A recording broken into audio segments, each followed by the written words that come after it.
So how was your morning today, Adam?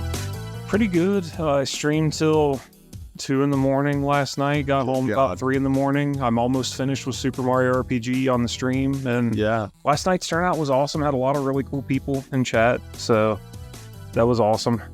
Making all this crickety. Sorry. Yeah, these chairs are a little squeaky, but I need the comfy chair. I need a comfy chair. If we're going to talk at length about things, then I need to not sit in, Sunday after church folding chair. Yeah, that's what I film in every day. Yeah. I'm always sitting in one of those, the folding chairs. Yeah, the Sunday school folding chairs. I'm fat. My back hurts too much sitting in them too long. Fair enough. I suppose. How about your day off yesterday? Oh, my day off? Yesterday. It was weird. So I woke up at like 12:30 randomly. Mm-hmm. None of my alarms went off. I just woke up and it was 12:30 and I was like, wow, this is weird. In the afternoon? Yeah. Okay. Yeah. And that's about standard for me. Yeah. I'm looking for one specific issue of Indiana Jones and the Fate of Atlantis, which is the comic book adaptation of the point-and-click adventure game, which I'm almost finished streaming. So yeah, stay tuned for that last one. I wanted to finish it before Dial of Destiny came out, but didn't happen. I have just random comic books I've accumulated because I told you I went through all of the comics I had, and I have a surprising amount of Indiana Jones comics, and there are a surprising amount of Indiana Jones comics out there. And so there's like the Further Adventures of Indiana Jones, which is the sort of mid, that I want to say that was Marvel, but I know Dark Horse got the rights at one point. Because Further Adventures, because Marvel did the movie adaptations and then they did the Further Adventures, and then Dark Horse got the rights in the early 90s. Yeah, and they did a whole run, and that's considered the best stuff, and that's where Fate of Atlantis, Spear of Destiny, and there's one Thunder in the Orient or something that was really cool, and a lot of those actually have Sophia Hapgood from the game, and they actually feel like the true spiritual sequels. What was the fourth movie before Kingdom of the Crystal Skull happened. And I have issues 1, 2, and 4 of Fate of Atlantis. The only one I'm missing is 3. And online, I mean, it's like a $2-3 buck. It's not expensive, but shipping everywhere on eBay and Mercari, it's like $7 to $10. I'm like, yeah, I don't. You gotta want it. So I checked Comics and Games, our sister store here in Florence, and they didn't have it. Talked to Tess about it. It's like Indiana Jones stuff goes pretty quick. I found some young Indiana Jones comics, which is pretty cool. They're just adaptations of episodes of the TV show. Oh yeah, but she knew that they didn't have it, and I went to Comic Book World over in Erlanger, and they didn't have it. So then I went to Target, and they didn't have what I was looking for. And then I just sort of diddled around in Florence for a while and was like, because like when I go to a store and I'm looking for something and I don't find it, I have to like go to like 7 other stores. Just to it becomes a. It's not even like a quest anymore. It's like I know I'm going to stores I'm not gonna find what I was looking for at. Yeah, it's like now I gotta do something. Yeah, it's like I'm gonna go. I call it my brood. I have to go brood in a public space in a store. You made me do that yesterday at Hobby Lobby. We bought a bunch of stuff for backdrops for. They were having 50% off all wall decor, man. It was awesome. Yeah, the stream setup does look pretty cool now. Yeah, they actually have. They have a lot of really cool gaming themed stuff. They have a lot of really cringe stuff. The dictionary definition of noob. There's one of rage quit. Yeah, it's Hobby Lobby. It's for moms to buy stuff for their kids. Hobby Lobby, but they had some really cool, there was like this glass shadow box marquee of Pac-Man that was sick. The Dig Dug side art. I did almost grab the Dig Dug side art because then there was also, it was like a lithograph where it moved that's just art and Gallagher. Yeah, I saw that. And that was cool. There was just a little one that was like shaped. Yeah, but it was game over and it was the shit from Galaga sucking you up. Mm-hmm. And I was like, my bad. Might have to edit that one out. Taking the ship. Taking the hobbits to Isengard. But abducting. That's abducting the ship. And it's just cool little things like that and it's at Hobby Lobby, which always has sales and stuff. I prefer going to Michael's just business wise. But Hobby Lobby is like that one place that still exists It's exactly as I remember it when I was a kid. Yeah. Like, I mean, Half Price Books has changed tremendously. McDonald's, Walmart's, Kroger's, McDonald's changed. Target, Burger King. I don't like change. Everything has changed so much. And I mean, especially what I associate Hobby Lobby with, because it was right next to the Toys R Us here in Florence. And that Toys R Us is gone. And that's so weird being inside of. It's like a home buy. I've decided I'm never going to set. Yeah, I'm never going to step foot in that building now that it's not Toys R Us. My sister was moving down to Alabama for grad school, which shows our two different life sort of career trajectories here. Yeah. But my mom wanted to stop in there and see what kind of deals they had, and I was like, I'm not going in there. I'm not going to there. But they spent so much time in there, and I was like, and Mom was calling me like saying that there's stuff in here I needed to look at. So I went in, and it was a horrible experience. I hated it. But traitor.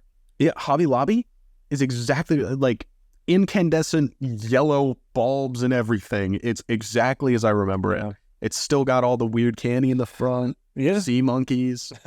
Yeah, just for me walking in that building that used to be Toys R Us would be like, stepping on a friend's grave. I'm not gonna do that. That's what it was like. It's a Mexican restaurant now, but it was Flip Daddy's. But before Flip Daddy's, Flip Daddy's was killed by COVID. But before that, it was Blockbuster.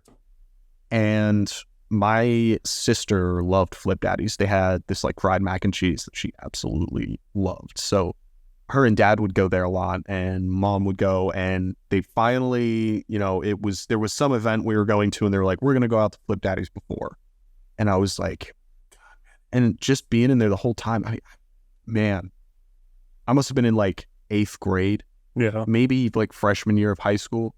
And I was tripped out. It was so surreal because one of the place I have the most vivid memories of as a kid, besides, like my house and preschool, is Blockbuster. Yeah. It's just, that was my heaven. That was where I wanted to be all the time. So where my mom would take me after school if I did good, got good grades. We'd go to Blockbuster and I'd be able to rent whatever movie I wanted. And Small Soldiers. It was always Godzilla movies for me. Yeah, Godzilla movies, Transformers, G.I. Joe, Indiana Jones. That's where I rented Indiana Jones, watched all those for the first time. Yep. And that building has so much sentimental value to me that like being in there, and it was so heavily remodeled, but the one thing I remember was like the crowning around the top of the walls, because at Blockbuster, it had like this film strip and it had these, pictures of celebrities and stuff. Yeah. And because I remember like Bruce Lee being up there. He was the only one I really remember. It was still, you could still kind of tell that it was a film. And I was like, God, the food kind of sucked. I didn't enjoy it. Now, apparently the Mexican place is there now is really good. Yeah, we'll have to try it out. Yeah. But anyway, have we even said what this is yet? Yeah. So this is the Nostalgic Video Games Podcast. It's something we've wanted to do for quite a while. Yeah, if you don't know, we have a physical store in Florence, Kentucky. We've been around, 8, almost 9 years. The building and owners, like Nostalgic Video Games itself, I'd say is probably 6-7 years. So they started as Nostalgic Bazaar for a store, and which kind of had Nostalgic Video Games. Yeah. The Nostalgic Bazaar was open about 8 years ago.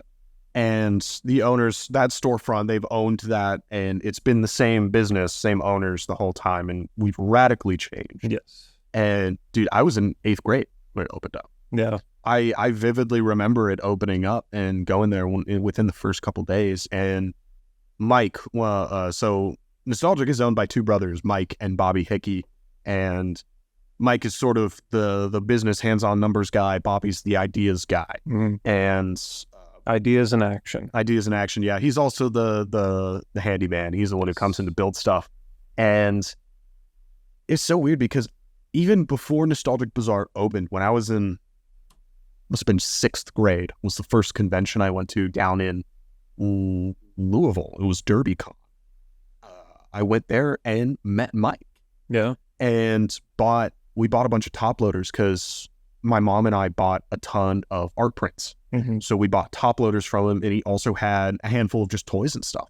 And he was talking about, because it was the Blue Line Pro stand, their art stand. Because, for those of you who don't know, Blue Line Pro is what Bob and Mike really started with back in, late 80s, early 90s. They had a long storied career of they've had their art supplies, comic books. Yeah, they had comic book stores, all kinds of stuff. They used to own Comics to Games, sold it to the current owners. Bob has multiple published comic books and a novel under his name. It's wild, the amount of stuff that they've done. And the fact that point in 6th grade, I met Mike at a convention. Yeah. And then I'm pretty sure I met him again the next year at Cincinnati Comic Expo, because we bought more top loaders. Because every time we went to a convention, we would somehow find them and buy top loaders to protect the prints that we bought. Yeah. Because that was most of what I buy. I'd buy some vintage toys and a bunch of prints. Mm-hmm. And, supporting artists is so much fun. Yes. And then they opened up Nostalgic Video Games. It was Nostalgic Bazaar. Yes. And because it was mostly antique mall, there was a thrift section. There was one big booth of video games. Yeah, they did some consignment stuff. Yeah. There was a bunch of vintage toys. What I remember the most is comic books. I bought a ton of Ghost Rider books, which actually used to be Mike's. Yeah. And I still own all of them. They're in my room. And I remember being like, I know you. I've seen you at a convention before. And my mom recognized Mike too. And we just kept going back, and I would buy all my art supplies from Nostalgic Bazaar all throughout high school. I was a big fine arts guy. I went through AP art, and it was they were the business I preferred to support besides Michael's or Hobby Lobby. Yeah. I'd rather support a small support business. local. Yeah. And it was like they also had such interesting paper, which was most of what they did for Blue Line was the actual Blue Line paper, the scan stuff that you can, your comic book draft pages, character pages, and storyboard pages. I still have it, and I've used it throughout college. Yeah. I've storyboarding for short films and projects. I still use Blue Line Pro storyboard paper. I'm pretty sure you can still order it on Amazon and stuff too. Yeah, everything's still available as of right now. Yeah, and so that's where, the Hickey family and Nostalgic Video Games, Bazaar, and Blue Line all sort of touched my life. Yeah. And now I got you to where you are now. Yeah. Mike didn't even realize I was the same kid when I applied, and it was like 2nd or 3rd day working. My mom came in and dropped a lunch off or something, and he was like, "Yeah, wait a minute, I've known you like the whole time I've been here." I was like, "Yeah." I didn't want to like say anything in case you forgot, but like because I also know like you're just working, like the face of a random kid. Yeah, I can remember. I look so radically different. Yeah, but yeah, so. I was going to save that story for later in the podcast, was sort of naturally occurred here. Yeah, just how you got into it. But so like the point of this, I guess, is this particular episode, it's like our episode 0. We want to give background on the store. Episode, our pilot. Our background. What the store's about. At this point, you and I are the face of Nostalgic Video Games. Neither of us intended for that to be what it was. Yeah, no. Sort of stumbled into it. Yeah, I very much reluctantly. You didn't want your face on camera at all. I didn't want my face on camera at all, and... You're a good-looking guy, Adam. Right. But no, I guess to get into my background with it, of how I got here, right out of high school, just started... Well, I was working while I was in high school, but then out of high school, started working down in my hometown grocery store. Never thought I was really going to go anywhere, do anything. And this opportunity came up for me they wanted somebody that didn't know a thing about tech or anything like that. And I started working at GameWorks over here at Newport on the Levee. My mom was, one of her friends was the neighbor of the head tech there, that he was looking for people to work on arcade games. And now it's called Velocity. Yeah, it's Velocity Esports Inc. LLC. GameWorks is so much cooler. That makes me think of like pipes and like plumbers. Well, because GameWorks was owned by Sega. Yeah, GameWorks was owned by Sega. So we had all the good Sega. Yeah, essentially. Was that on your paycheck? I think it was. Well, because at the time, I think I had gotten there right after Sega had sold it off. So... But yeah, I grew up. You used to work for Sega. I grew up in video games. It's been my number one thing my whole life. I've, playing at friends' houses. See, for me. Yeah. Like, my dad had a few games that he loved because my dad grew up as a board game guy. The original Avalon Hill Civilization was something I grew up with. History of the World, a bunch of these different war games, the Blue and the Gray. There's so many that he has, the old bookshelf games, and he had a bunch of shareware PC games. Yeah. Panzer General, which is actually on PS1. Panzer General and Civil War General are both. Those are two of his favorite games. Those, and then he had Baldur's Gate, which was probably the first video game I ever really played. Yeah. Especially played on my own. That was really where I got into video games, but it was never video games for me. It was dad. It was dad was playing games, and that was always the joke. It was like, what's your dad doing? Blowing stuff up? Because he was, blowing up tanks. My dad was like, get home from work. He'd be like, nah, I'm going to go blow stuff up. We had this little chair. It was a computer chair, one of the really crappy ones. And I broke it as a kid by leaning on it. I broke the back off. So it's just a stool. Yeah. And I still have it. And I would sit on that and watch him play games. He had a few other random games. World War II Normandy was this sort of first-person paratrooper game. Yeah. And that was really fun. Yeah, I mean, I was still came from that pre-internet generation where I wasn't zombified by playing video games all the time. We'd play video games and then go outside, and I'd pretend the woods behind our house was the Forest Temple and Ocarina of Time, and or just exploring in the woods, hoping I'd find some sort of temple or something like that.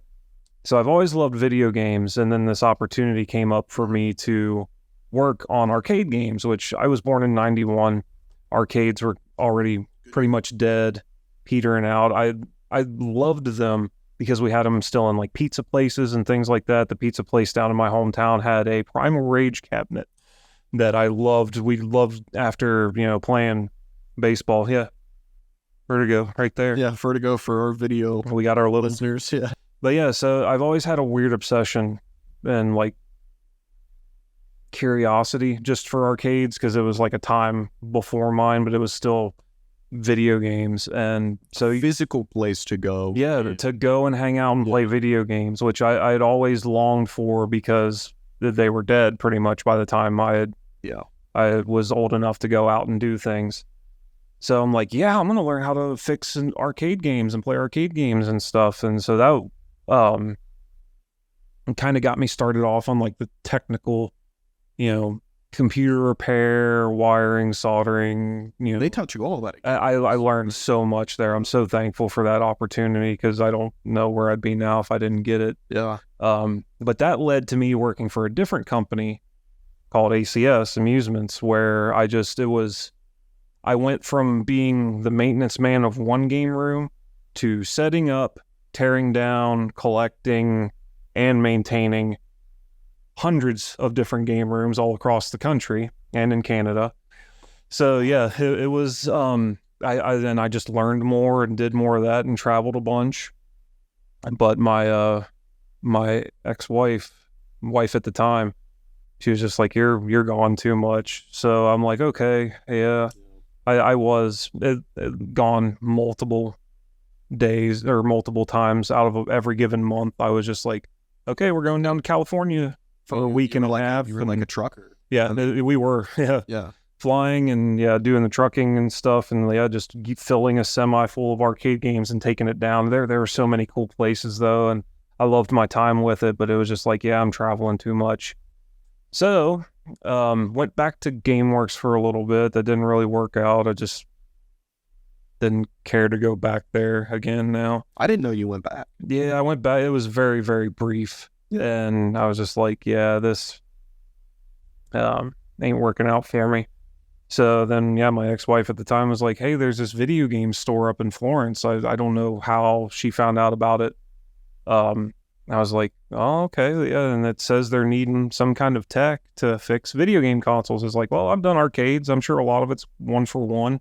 Yeah. I could probably fix these things up. And there's definitely different nuances and stuff. But I walked in the front door and Mike was there behind the counter. Yeah. And I said, hey, I hear you're needing a repairman to fix consoles. Well, I'm your guy. Shook his hand. And I'm like, when can I start? And I'm like, okay. I started like a couple days later. And there you go. And so, yeah, I was fixing stuff, and I was still learning with that kind of stuff. But the way we had it at the time was there was a counter in the back where I was doing that. But then I also, if it got busy ever, I would hop in to help customers, that kind of thing. Yeah. So with that being that open, I wasn't able to repair as much, but Bob and Mike noticed, hey, this guy's really, really good with customers and knowledgeable. This so guy's pretty chill. Yeah. So I'm like, he's like, yeah, he can. Well, I think your biggest benefit in that regard is that you know and love this stuff. Yeah. Absolutely. And you can help you. And that's an uncanny skill you have, is some mom or 20-something-year-old guy who's vaguely explaining a game that they played as a kid. They're like, well, you did this, and it's like, you can just name the game. Yeah, I love doing that. Dude, it's insane. And you'll go pull it off the shelf, and they're like, this is it. Yeah. And I love doing that. It's so crazy. Yeah, what's the little one with there's this little, I mean, this is a pretty easy one, but to give an example, have a customer come up and he's like, this game, like you played as this little blonde kid and he had like this rat dude with goggles, and I'm like, do you know what I'm talking about? Based off that, could you know? Dude with goggles is what? Little orange rat dude with goggles, and you play as a little blonde kid. Oh, Jack and Daxter. Yeah, stuff like that. Yeah, my professor was one of the character animators on the first Jack and Daxter. Yeah. I love that fact. But yeah, then it kind of evolved from me being the repair guy to me kind of just running the storefront, and then Bob and Mike have been really receptive to throw an idea their way, and like, we should do this in terms of like decorating or having something up. I like to think of myself as their Darth Vader, that if they want something done and they know no one else can do it, then they get me to do it. Like they're Palpatine. Mike's the Emperor, Bob's Thrawn. Or no. Bob's the Emperor, Mike's Thrawn. You're Darth Vader. Yeah. We're just like, if anything ever needs done, they send me to go do it. If they ever have questions or anything, or about a console or item, then Bob's Grand Moff Tarkin. Grand Moff Tarkin. Yeah, definitely. But yeah, so yeah, I became like the head of the store, as it were, during operating hours, and second on the totem pole, I guess. But it's worked out great, and I've loved every minute of it. I'm very passionate and thankful about getting to run this place too. It's just another part of this really weird career that I never thought I'd have. It's wild the way that you... Yeah, now we're doing YouTube and podcasts and stuff, and kind of streaming. And I mean, the weirdest thing there is people recognizing us from YouTube and podcasts. Still haven't been able to get over that quite yet. And but it was literally like maybe a month into doing YouTube. I got recognized in public, which still never happens. Yeah. But it was at Arcade Legacy. Yeah. I ran into someone who was watching our stuff, and it was like, whoa. And I was like, what the hell? You need to go back up there. I miss Arcade Legacy. That was wild. Because I mean, yeah, it was a bar and arcade, and I was there with a friend, and it was a bar. Yeah. I was a little buzzed. I was a little gone. Yeah. And this guy comes up, and I was just like, leave me alone. What's happening? And it was so funny. And now, I mean, the Saturdays I work in the store, every single day I have people coming in as the guy from the YouTube. And I don't know if they shopped at the store and found the YouTube that way, or found the store through YouTube. Yeah. But it's such a weird experience. Yeah, because I'm very much introverted and keep to myself. And me too. Don't like, so yeah. This is a mask. YouTube, I'm just masking. Well, that's why I would say was reluctant to be more interactive with people and sociable and stuff, even though it was something that I'm very passionate and can talk about. We do product spotlights. Yeah. And I will stream a new game, like the Retrobit stuff, when we get it in. And when we show that at the store. Yeah. And just the other day, there's this kid looking up at the TV. Oh, wow, cool. He plays games. He streams. And I'm like, yeah. He's like, that's you. I'm like, yeah, that's me. That's me. Yeah, it's cool, but like this canny. You said they scan the QR code and like what? That was a different. Yeah, that was a little brother and sister, like 7 to 9, and we have a little QR code that takes you to the YouTube, and they went up and scanned it when their father was checking out, and they ran around the store to come find me because they saw the short where I drank the Grimace milkshake and tried it. Ahead of the curve on that. Yeah. And that's like the biggest meme right now on Instagram. I just see TikToks and Reels everywhere of people trying the Grimace. Yeah. And they're like, oh, we wanted to try it. How is it? And they're like, kids coming and talking to me.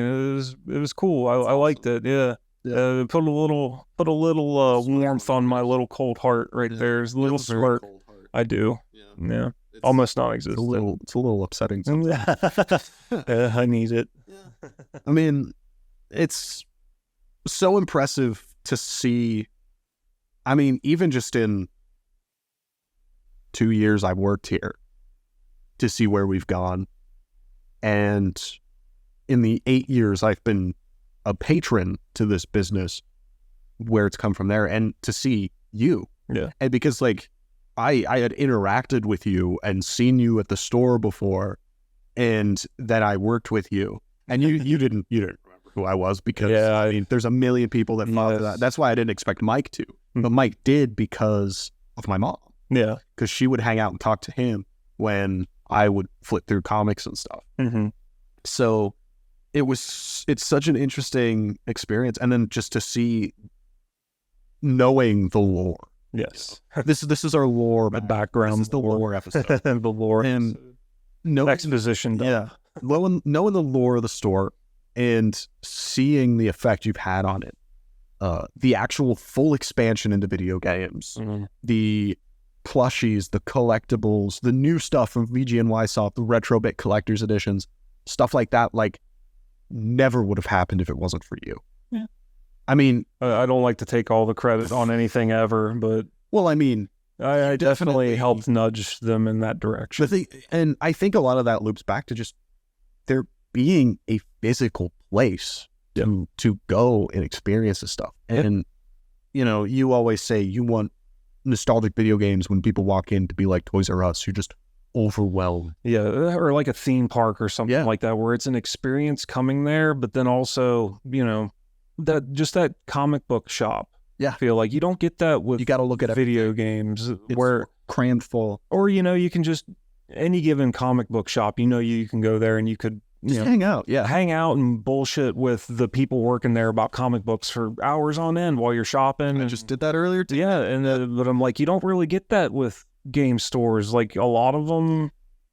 Sometimes, but the issue with game stores is I feel, well, part of it is just the industry momentum of going all digital, which we'll talk about later. But yeah, I mean, you've got GameStop, which most of the time it's just people, just that's funny too, because at one point I did apply to GameStop. I applied to GameStop too. They never responded. I applied like 6 times. I got an interview, and I went in and look at you.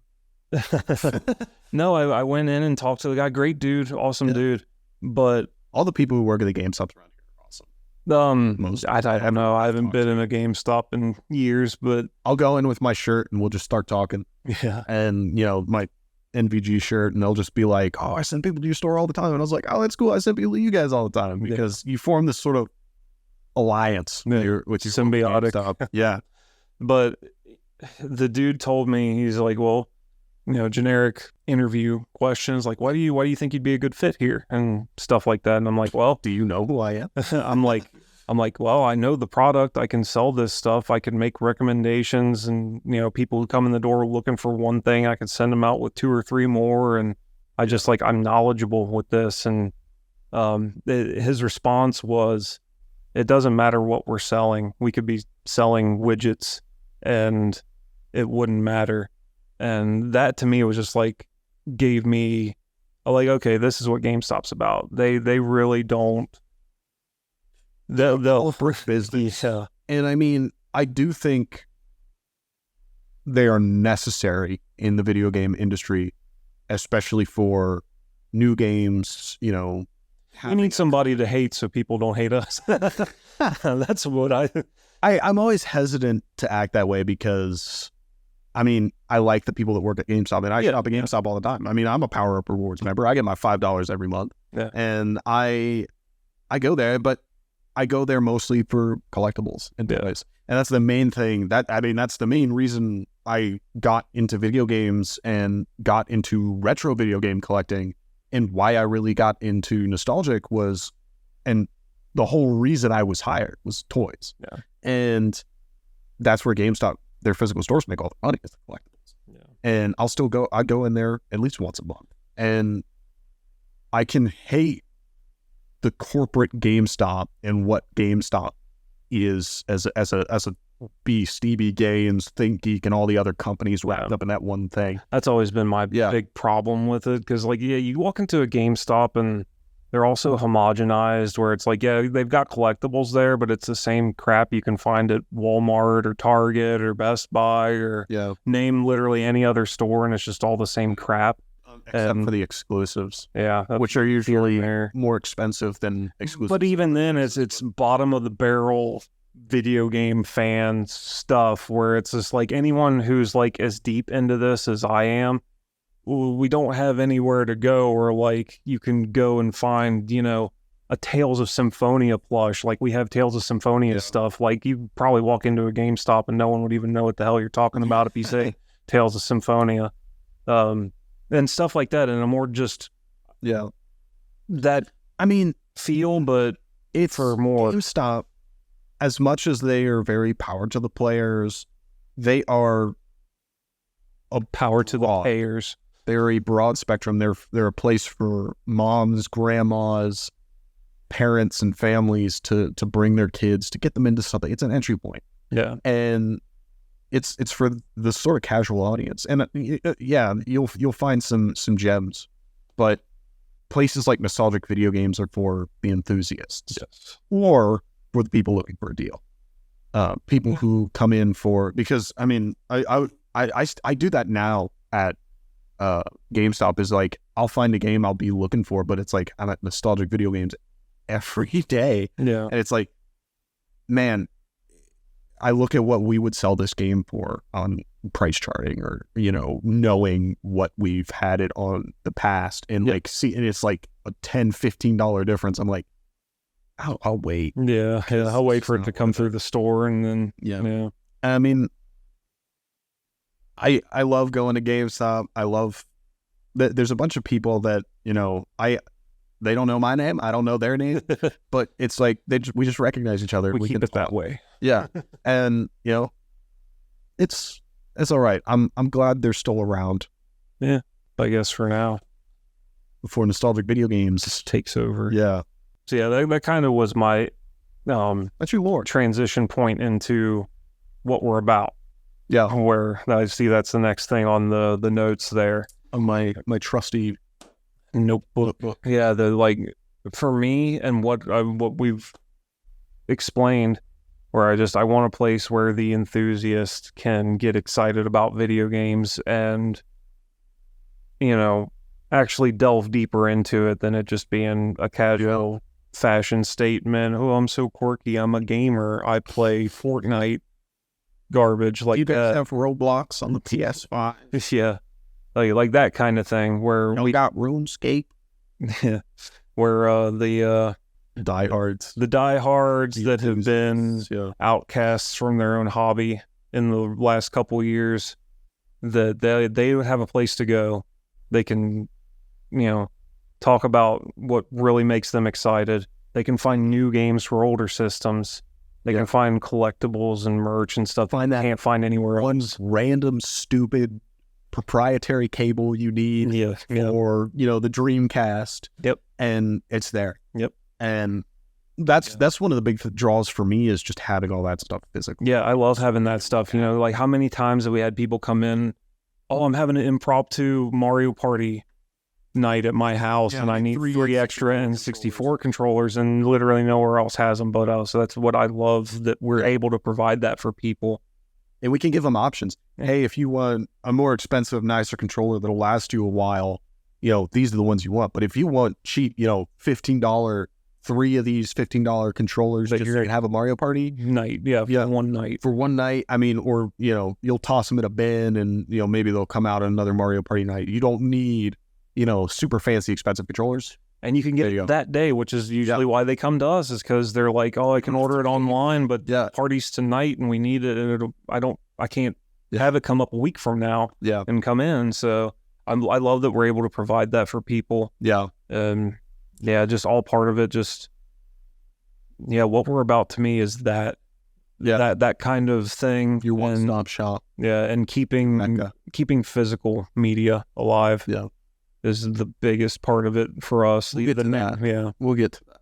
Yeah. But for me, I mean, it's having that physical place. And I think a lot of it, goes back to Blockbuster for me. It goes back to these vivid memories of places that no longer exist, that seem to cater so intimately to me and to like-minded individuals. Yeah. And on top of that, it's a place where I would go with my mom. Yeah. And I always get like when a mom comes in and is supporting their son or daughter or child's hobby and their interests, when they're trying to learn about it, when they're taking an active participatory role in that hobby, it warms my heart because it's something that not many parents do. Yes. And exactly. I'm so lucky that, I have both my mom and my dad who, given our differences, my dad doesn't fully understand the toys and, doesn't always get the games I play, and my mom doesn't always get it either, but they are willing to listen and try. And when I see parents do that, when we have a place that allows so many different people to come in and feel comfortable, but also let collectors, enthusiasts, and diehards find what they need and have a place where they also feel comfortable, is really unique. Yeah. It's something that just doesn't exist a lot of times anymore. And I love that we're able to provide that for people. That warms my heart so much, man. Like, because it's so easy to think that, like, we made fun of it earlier, the 4-year-old that my Roblox Fortnite burger, whatever. And I got Among Us. Yeah, but no, we get kids pretty often that come in and they're watching AVGN or Scott the Woz or whoever talk about the old retro stuff, and they're getting into it, and their parents are getting them into Scott the Woz is one of the best entry points. Yeah, and especially for kids and even people my age. And I started off with AVGN because my buddy Ben, everybody did. Yeah, he's the OG. Yeah. And it's like I was sort of the tail end of that generation that started with AVG. Yeah. It was literally like my friends in like the grade below me. Yeah. And like it was Scott the Woz or like Peanut Butter Gamer. And I love Scott the Woz, and he's the type of content that I try and want to make. Yeah. Catering to the same sort of effect. But I mean, we're different people.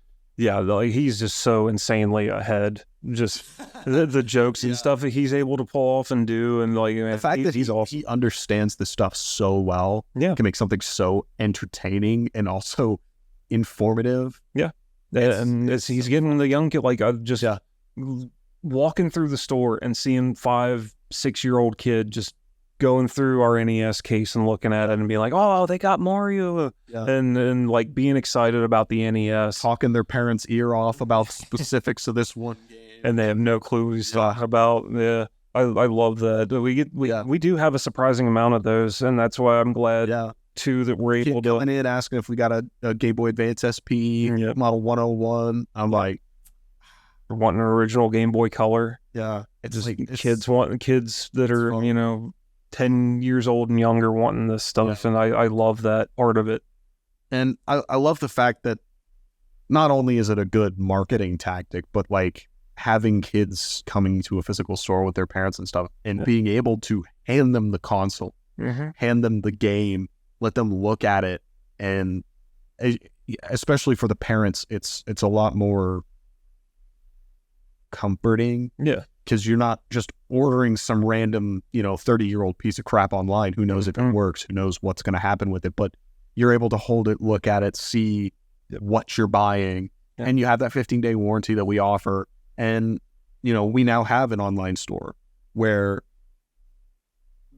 some of those concerns, just with the nature of an online marketplace, are still there. Is it, we know that all those problems exist, so we're doing everything within our power to try and make sure that kind of stuff doesn't happen, because we know that we want to be able to offer all of those different things. I mean, you look at DK Oldies, you look at, GameStop when they wandered into retro territory again, and it's a delicate and insanely complicated. I mean, we know from experience now, setting up our own inventory system, setting up our online store, our POS system, like that system is so immense, and so complicated that it has broken our website many times. Yep. Setting it up was a nightmare. Our server people had to set us up on a separate dedicated server.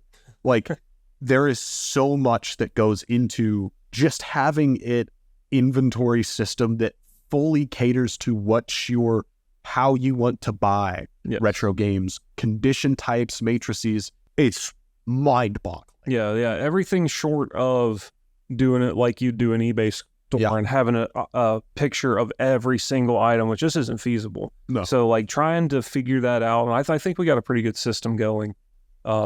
Everybody is still working out kinks, obviously. We are, but everybody's on the technical side of things. Yeah. It's, this program isn't working how it's supposed to because we have so much. Yeah, everybody's had a great idea that goes into this that makes something like, man, we have such a great crew. I love our crew. And that's one of the biggest things I want to do with this podcast is, we bring on our coworkers, the owners, and our whole crew, and talk to them about their experiences with the store and see their side of things. Yeah. And they all of us at Nostalgic are completely different. We're a motley crew of very much so, but man, we make it work. Yeah. You got the hardcore gamer, you got the toy guy, you got Tyler who's very board game and very D&D, but he loves, he has some very die-hard game.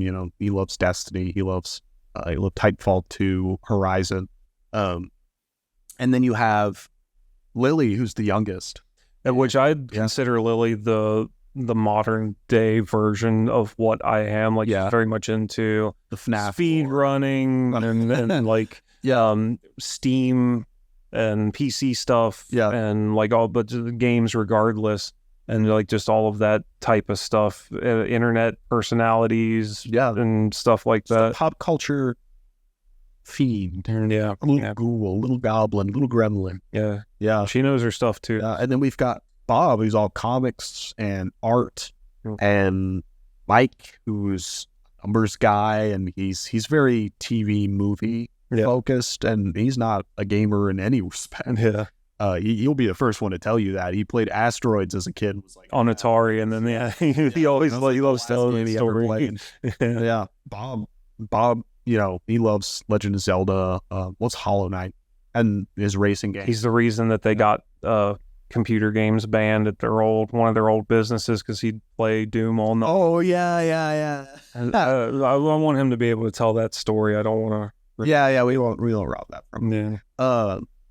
It's just such an interesting, different gaggle of geese we got here. Yeah, we make it work. I couldn't ask for a better crew, I don't think, though. Yeah, that's what we're about. Nostalgic Video Games is just having a place where people of all these different interests and types of people and specific collections and collectors, casual, hardcore, That's the one thing, we're all passionate about something. Yeah, people my age, people your age. Yeah. It's weird to think about. You're I'm 20 years older than you. You're 10. Come on. Go with it. I thought you were 30 years old. Yeah.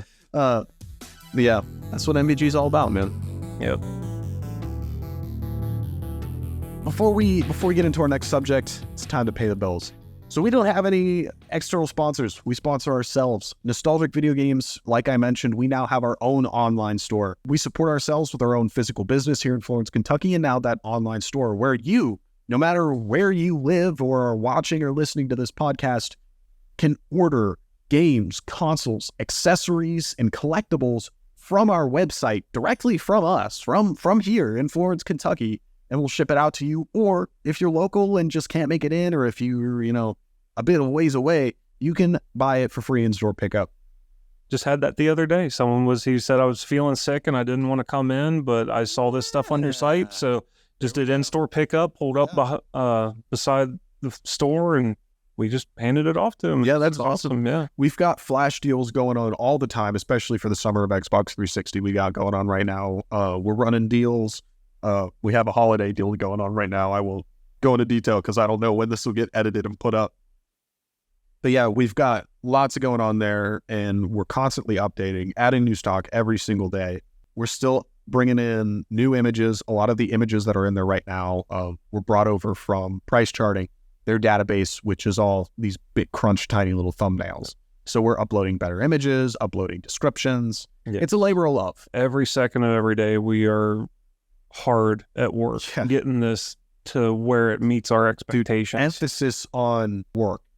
We, especially, Mike and Bob, the amount of Bob single-handedly built this entire website. That personal Discord server where we could all communicate. Yeah. That was one of the best ideas we've had in a long time, because that's... Yes and no. Yeah. It bugs the shit out of me sometimes, because I'll just be like, especially when I'm editing here and I'm like listening to things, I'm balancing audio and I'm just like, but yeah, it's like we've got our own little personal Discord where we talk about business, talk about what we're doing with the online store, talk about anytime an issue comes up, we make a note of it. And so if you come across issues we haven't found yet, please let us know, because then we'll get right to it. You'll have to bear with us, through the bumpy road, but we're in it for the long haul, and we want to bring that experience that Nostalgic Video Games gives to people in Florence, Kentucky, to people everywhere. Yes. A place that isn't DK Oldies, that isn't going to charge you 3 times of what something is worth for something that is subpar quality, not what you buy. And you're getting it from someone who cares. You get that from people who care. A small business, family owned, a team of people who put the work in and, still want to get you a deal. So yeah, if you're interested, I'll drop the link in the YouTube description if you're watching this there. Everywhere else, I'll drop links. It's just nostalgicvideogames.com.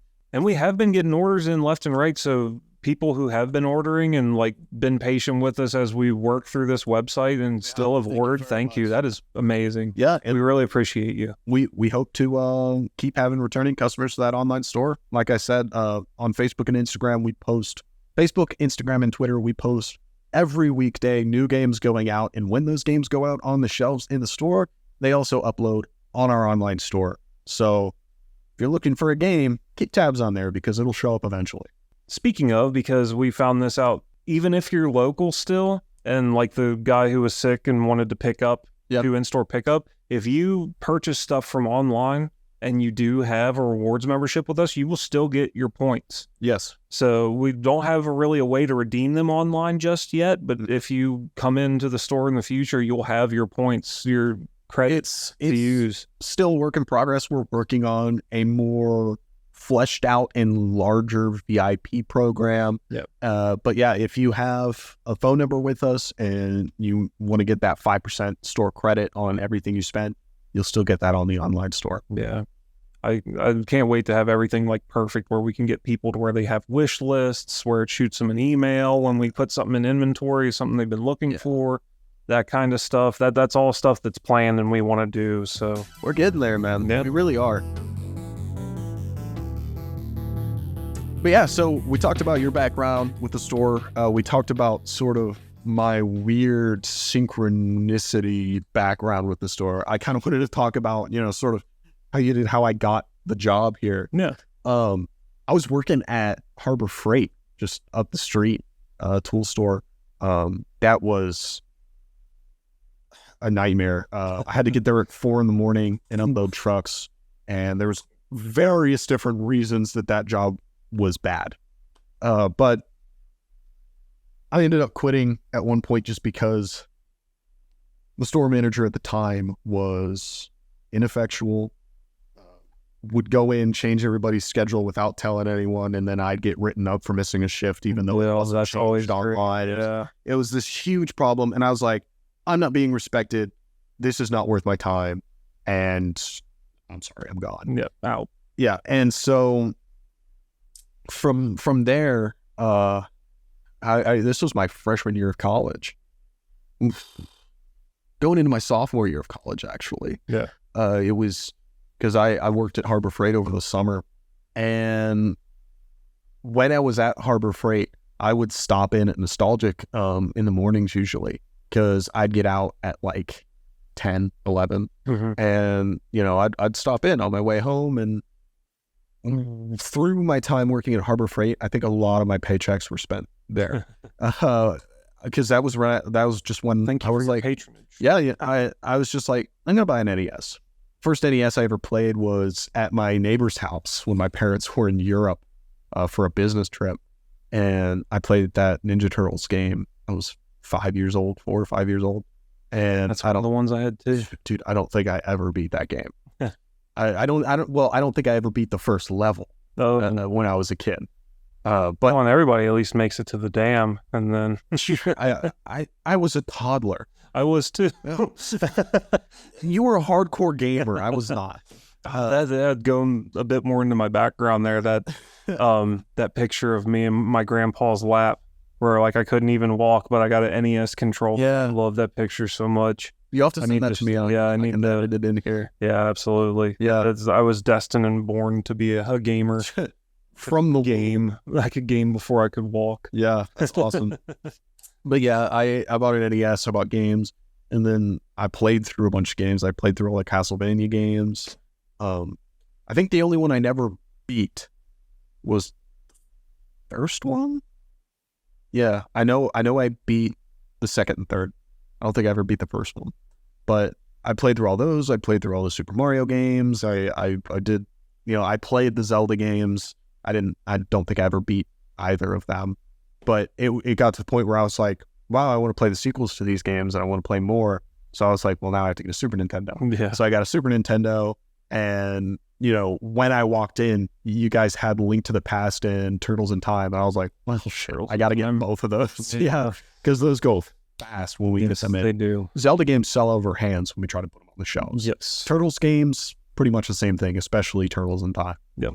So I picked those up, played through those. Link to the Past did not come out of my Super Nintendo until I beat it. Yep. That is my favorite Zelda game. None of them have ever gripped me like that one did. But I think game. Part of that for me is the top-down RPG. It has such a place in my heart for Baldur's Gate and everything.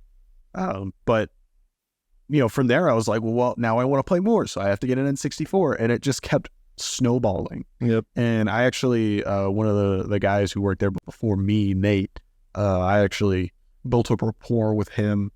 But after I quit Harbor Freight, it was like, okay, well, I don't have a consistent paycheck anymore, so I wasn't stopping in. Yeah. And it was a few months, maybe a little longer. It must have been a February or March, something like that, February, March 2021.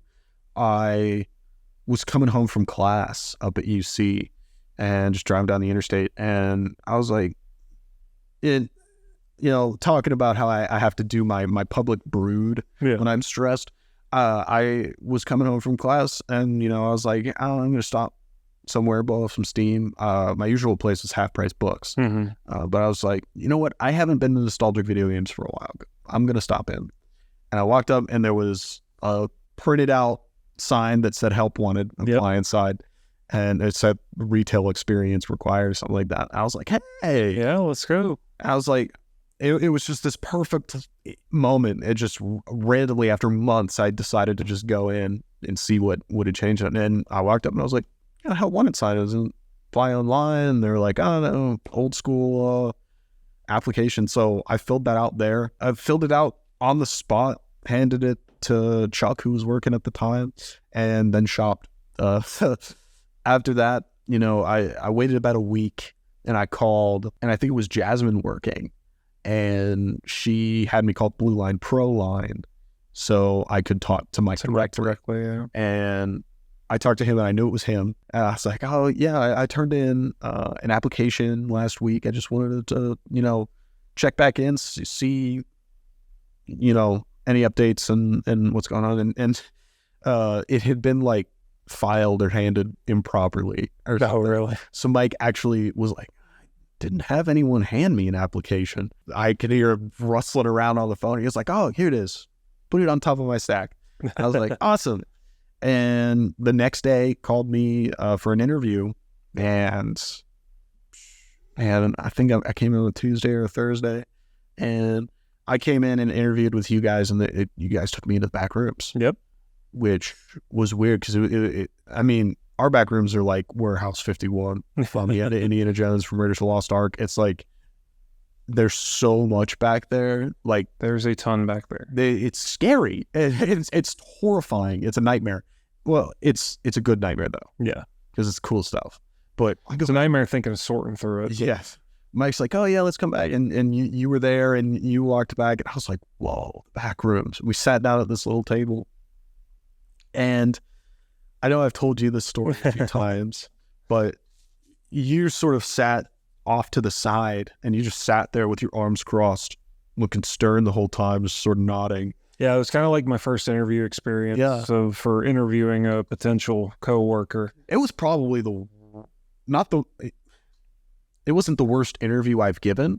It was the weirdest interview I've ever had. Because you guys weren't interviewing me. Mike was just asking me, like, various questions like I'd already gotten the job. Yeah. Which I mean, yeah. Cool, which was nice, but it was weird.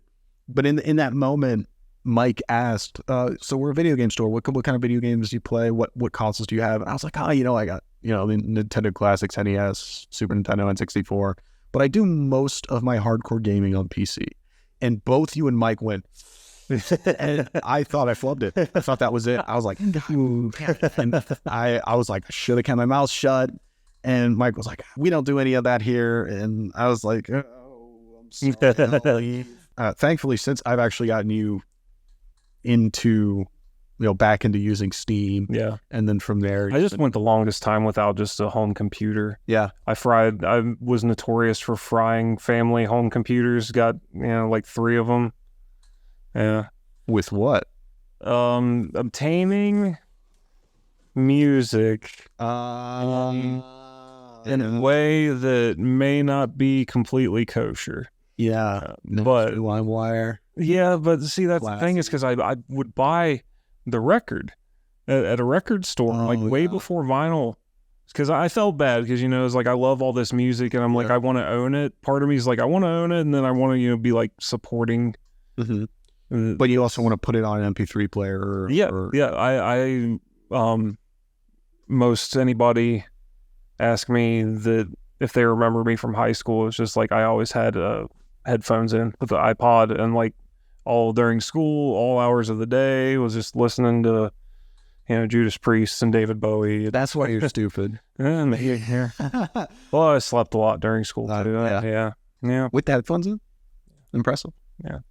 Yeah. I thought I flubbed the interview with that question, but Mike kept going and he was like, what do you know about toys? And I was like, I know my stuff about video games, but if there's one thing that I would consider myself extensively versed in, it's vintage toys. Yes. And I remember like there were just boxes of stuff around me, and I turned and there was just this bucket of toys, and I was like, okay, you got Masters of the Universe, you've got, I started naming all these things.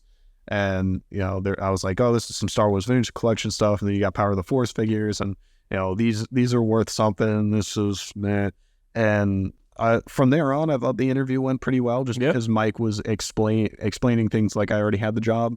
Yeah. And the day after that. Because at the time, we were really needing someone to help run the eBay store with that kind of stuff. Which is what I really started with. Yeah. But, I left. I mean, we talked for like 20 minutes. I left. You didn't say anything really the whole time. Yeah, I was kind of just sitting in because like Mike was like, hey, we're probably want to get to a point where you're conducting the interviews in the future, so come sit in on this one. And if you think anything to say, just ask it or say it. And I don't think I really thought of anything. I was just kind of observing. But I think the main real questions was, do I have a way to get here consistently? Like, do I have a car? And I was like, yeah, I got a car license. Are you dependable enough? Yeah. And that's it, pretty much. Yeah. Can you walk? Yeah. Okay, you're right. Drove. Oh, well, no. Mike was like, how good are you with your ABCs? Because everything's alphabetical. And I was like, I think I'm pretty good with my ABCs. I'm no slouch. So, I'm like, not to toot my own horn or anything, but I can A-B on those C's so good. She doesn't get to Z. Yeah. I can't really do it backwards, but I can do like ZYX and W. Yeah, ZYX W. But yeah, then we brought you on, and now the day after that, I was at a photography gig. There's this vintage clothing place up in Cincinnati that my girlfriend at the time, my ex, was working at, and I was taking a bunch of pictures for their online store, their Depop and stuff, and I was doing some photography stuff, being a cool college photographer. And, I got a call in the middle of that from Mike, and I'm always the type that just hangs up on unknown callers. But like, I pick up the phone and I see unknown number, and I was in the middle of a shoot, and I was like, and I answered because I was like, oh, this could be nostalgic. I was like, hi, it's Mike from Nostalgic Video Games. Can you start on Monday? And I was like, yes, I can. Let's go. Yeah. And 2 years and some change later, never looked back. Yeah, this is the job I've had the longest. Yeah. Awesome. Yeah. Well, we're glad we got you aboard. Yeah. I got to, I really started doing just getting inventory out. Yeah. And games on the shelves. I organized the entire back room. Yeah. That was pretty intense. It took an entire week, but that's what I'd do during the days. I'd turn on some music, and I organized everything alphabetically by system. And of course, since then, it's been completely demolished and rearranged and whatnot. But I then went through, there was so much toys back then. Yes, there was a ton. And it was just like, you guys would buy it and no one there knew what they were looking at or how to price it, and you just toss it in the back room. And man, you guys had the first like 3 years of G.I. Joes. All of them needed new O-rings that connected the torso and the legs. But I was like, yeah, order this pack of O-rings. It's like $1 on eBay. I'll repair all these. And that was probably my first real, like, made a bunch of money for us. Was I got a bunch of those out in the store. I sold a ton on eBay. And I got our eBay rolling pretty good, but it's kind of sad now. Our eBay's totally shut down because eBay just has been going in a bad direction lately. It's just people who have been with eBay, the same or longer as Mike and Bob. That account was made in 1995. Yeah, is older than me. People from even before then are leaving the platform now. And it got to the point where we were just like, we want our own online store, and eBay isn't, which is sad because that's really what I started with. Yeah, it's nostalgic for you. Yeah, it is pretty nostalgic for me. But yeah, I mean, I sat back there and dug through toys. God, my purgatory is sitting on the floor going through loose Star Trek action figures, Playmates figures, and pairing their accessories and their little trading cards and their stands with their names on it for eternity. Yeah. Because I watched some. I'm not a mega fan. And dude, when Star Wars popped off, Star Trek was like, we can do that. And then they made a billion action figures, and they're all worth, dirt. Yeah. They're worth very, very little. And it was like, we had cases of loose Star Trek figures, and managed to sell most of them on eBay. I think almost all of them have sold through at this point because, I mean, they've been on for 2 years. Yeah. But yeah, that's my purgatory. I can imagine, yeah, because I could agree with that with almost all the toys we got over there. Because, I know some of them here, and jack of all trades, master of none. You can know some turtle stuff. Yeah, I know Star Wars. A good majority of the turtle stuff. I know pretty much everything Star Wars, pre-Disney Empire. Yeah. Even then, you can still look at the figure and know the name. Yeah.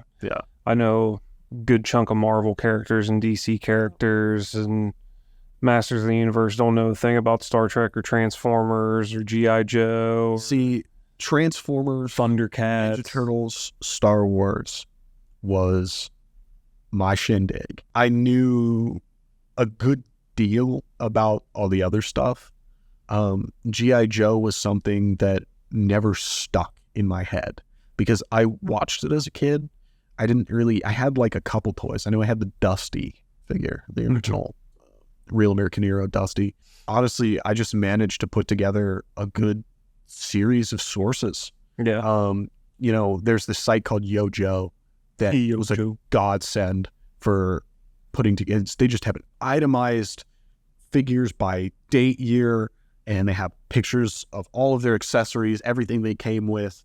And from that, I could price them. I could package them all together because, I mean, you guys literally had 2 big old boxes full of loose, broken G.I. Joe stuff. And, I mean, you guys had complete straight arm, the whole first wave of straight arm G.I. Joes, the ones before they had the bicep swivel. It was insane. I had never seen that many in one place. And now it's like that stuff's never leaving my head because I'm so intimately acquainted with it now. And it's the same with like Masters of the Universe stuff because that was something I never really got into. That was sort of it was Transformers all the way in that era for me. And then it went Ninja Turtles.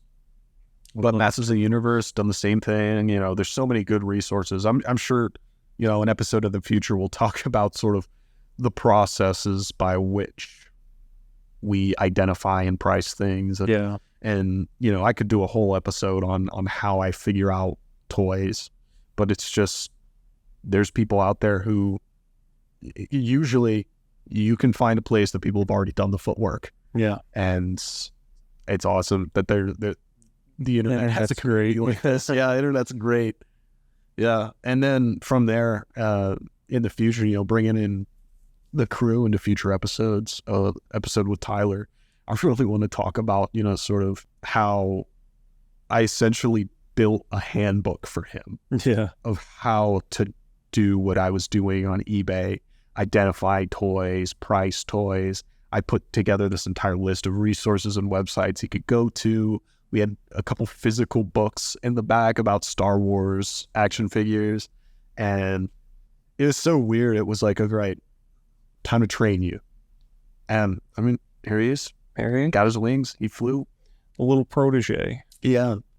Actually, after training Tyler to take over for me, essentially on eBay and as day-to-day toy room operations, because I mean, I'm still the toy guy. Yeah. I will not let Tyler take that away from me. That's the only thing I have. You're one of 2 toy guys. Yeah, but I'm the one. I'm not the 2. Yeah. I'm A. He's B. See, Tyler knows Power Rangers and Gundam and stuff. That's I know Mighty Morphin and I know Ninja Storm. That's all the Power Rangers I got in me. He's pretty good with it, and I mean he's taken the resources I gave him and he uses them daily, which is awesome.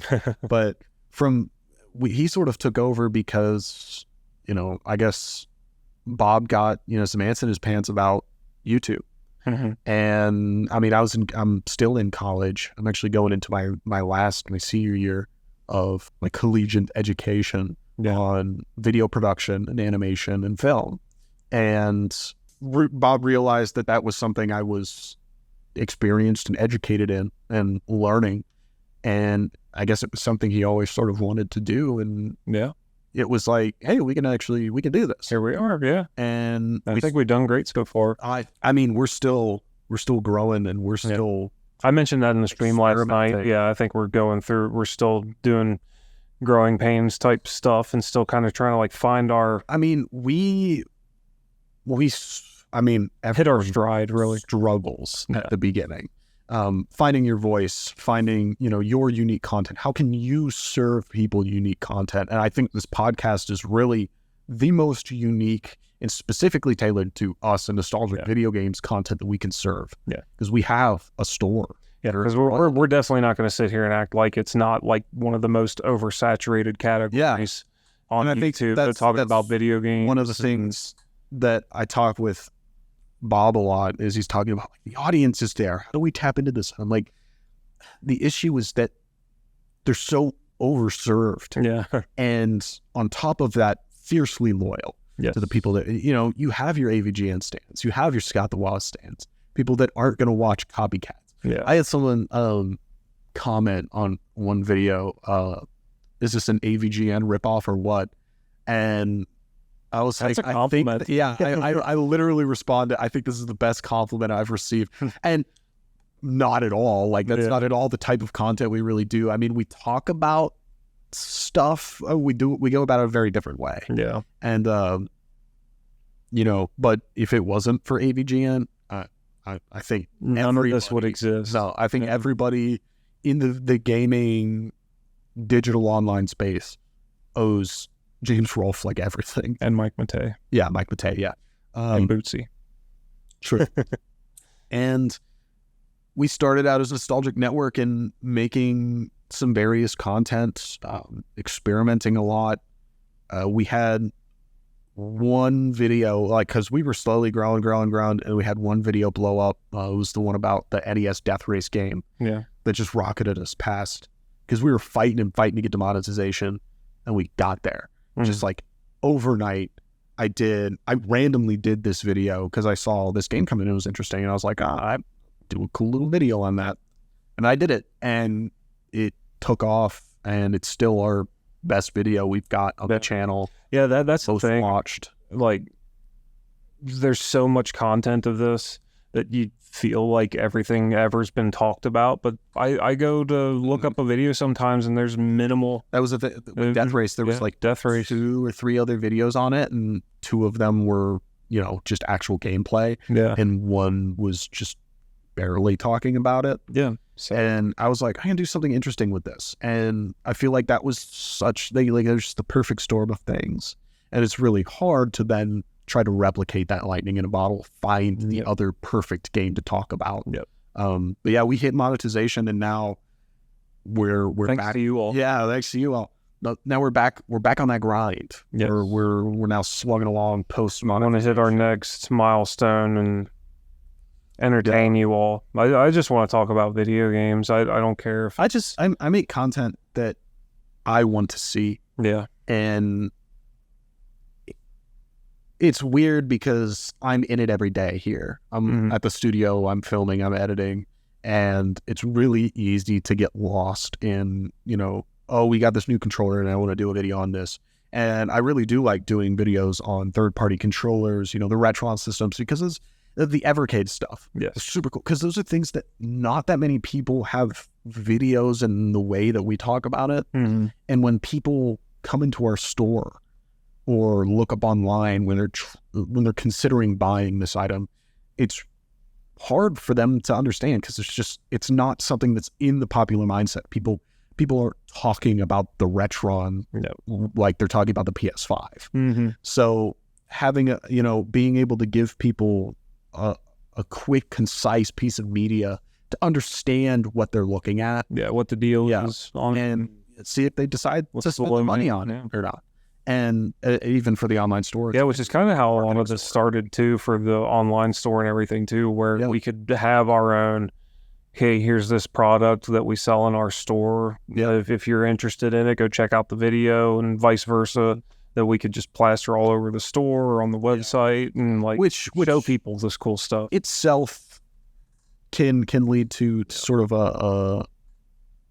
a drought of content when we don't have any new products come in for a while. Yeah. That's the thing, like some of our best performing videos are about the Retrons and controllers and stuff.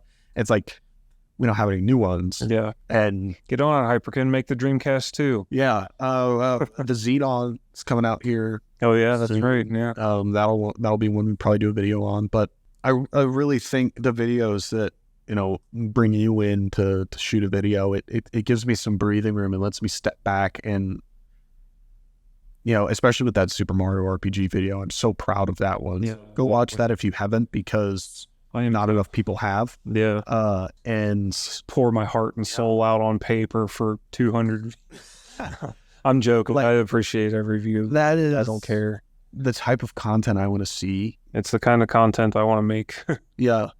And I love that. And I want to keep doing that. And but again, it's still a fight financially, because monetization on YouTube is where we're not even close to the fan base, community, and the ad revenue to support what we're doing here. Yeah, that's what I want most out of it, is a community. Yeah. I love our regulars that pop in and just talk memes with us every once in a while. It's a great stream. We love that. And I don't more of that. I don't have, as our social media manager in Goblin, our media goblin here is sort of the title I've given myself. It's my responsibility. It's my task to get this producing something. Yeah. Whether it's producing money on its own through sponsorships or please G ad revenue, or through supplementing our store, physical and online stores, which is one of the biggest things. So a lot of where I come from making content is, this is something that people could benefit from having a video about. Yeah, especially on our online store. This our studio, our videos, the YouTube channel, it is not self-sufficient. It's supported almost exclusively by the store. Yeah. And it's weird feeling because it feels separate, but it's so inherently tied. And that's why we switched the names from Nostalgic Network to Nostalgic Video Games. Yeah. Was to fully homogenize our brands. Yeah, doing some more videos in the store probably would help. Yeah. Bind that together. It's so hard to do videos in the store. Especially when we're open. When there's people there, even when we're not open, I mean, we've got people putting out games. We've got Mike, Lily, Tyler, inventorying things, grabbing online orders, walking around, cleaning, doing different things, organizing, bringing consoles in the mornings to go out, Pretzel stopping by, drop stuff off from the warehouse. Yep. And on top of that, our store is very warehouse, and it's big, tall ceilings, open ceilings. And the audio is doggy doo-doo in there. And the lighting's pretty bad too. And it's like doing videos in there can be a lot, especially bringing a bunch of I have to come here, grab all the gear, go over to the studio, set everything up, and it's just me. Yeah. We don't have grips and gaffers and lighting and people who run audio. We don't have a crew on the camera. I set a camera on a tripod, point some lights at myself and talk and go for it. Yeah. And it's very it's very by the bootstraps. Yeah. So yeah, we do have Agumon. He's my best boy. Yeah, I do. Can you see? He's my PA. You can see him on the video. Yeah, for our video viewers. I do really want to do a Digimon World video. Yeah, I'd love to do that. I want to do a Spanky's Quest video on the vein of Super Mario RPG. Good. Because I would really like to manifest a Spanky's Quest revival, a sequel of some sort. I mean, the Retrobit and Limited Run have been putting out some really off-the-wall re-release stuff. Limited Run, I know they did the Game Boy game of Spanky's Quest. They haven't done the Super Nintendo's version. No, really? Yeah. I didn't realize that. Yeah, they only did the Game Boy. Oh, yeah, they did, yeah. Yeah. I completely forgot. Well, I want a Spanky plush, dude. And there's that ad, the original Japanese Super Famicom ad of it's like a CRT TV, and it's got the sprite of Spanky, and it has an actual macaque in shorts and a shirt, with his hand on the TV, looking at the TV. And it's just I think the single hardest image ever created by man. Hard images, feel free to screenshot, honestly. I love that image so much. I love Spanky's Quest. But I'll save my gushing for the video. Yeah, the script and the video.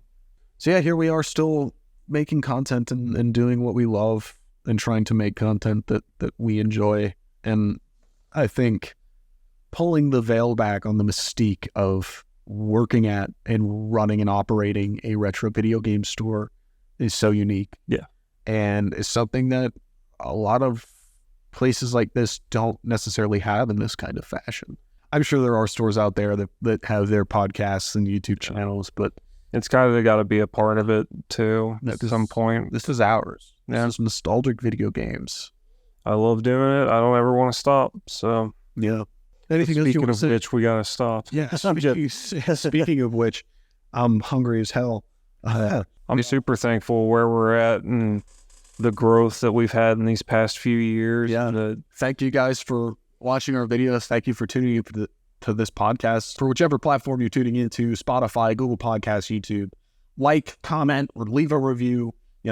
Show us some support in any way that you want to. You see us continue this podcast in a weekly or monthly fashion. It goes a long way to show us your support and let us know that this is something that you want and are looking for.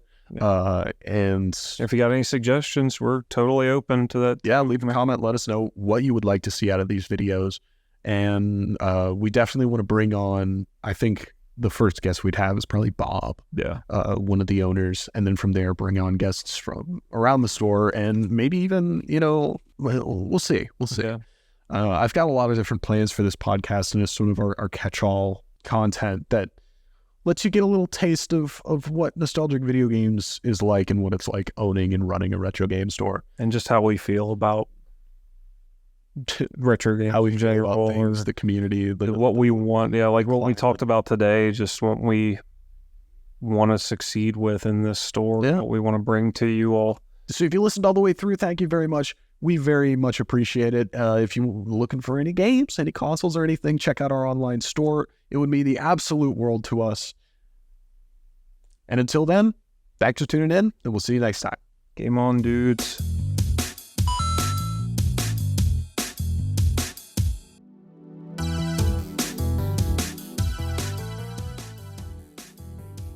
Nostalgic Video Games is located in Florence, Kentucky. Nostalgic Video Games, the associated graphic design, are copyright 2023 Afterburn Media. Thanks for tuning in, and we'll catch you next time.